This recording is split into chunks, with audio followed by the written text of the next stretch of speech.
शेतावर रात्री शेतकरी पाणी द्यायला गेला होता आणि अचानक बिबट्या समोर आला.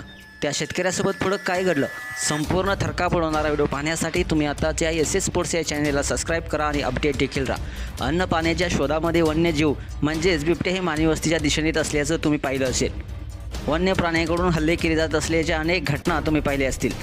अशीच एक घटना धाराशिव भूम तालुक्यातील मात्रेवाडी येथे घडलेली आहे. विजय माने हे शेतात रात्रीची लाईट असल्याने पिकांना पाणी देण्यासाठी गेले होते. दरम्यान बिबट्याने 3 वेळेस विजय माने यांच्यावर हल्ला केला.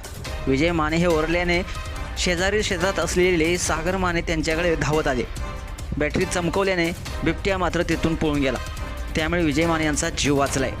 दरम्यान विजय माने या शेतकऱ्यावर बिबट्या सदृश्य प्राण्याने हल्ला केल्याचा प्रकार घडला असून या हल्ल्यात ते जखमी झालेले आहेत. त्यांना भूम येथील दवाखान्यात प्राथमिक उपचार करून प्रकृतीची स्थितीची गंभीरता पाहता त्यांना पुढील उपचारासाठी भारती येथील खाजगी दवाखान्यात दाखल करण्यात आलेले आहे. तर मागील 10 ते 15 दिवसापासून भूम तालुक्यासह शहराजवळ बिबट्या वावरत असल्याने नागरिकांमध्ये भीतीचं वातावरण पसरलेलं आहे. तरी नागरिकांनी व शेतकऱ्यांनी सतर्क राहण्याचं आवाहन वन विभागाच्या वतीनं करण्यात आलेलं आहे. मित्रांनो, अशाच बातम्यांसाठी तुम्ही आता SS स्पोर्ट्स या चॅनेलला सबस्क्राईब करा आणि अपडेट देखील राहा. धन्यवाद.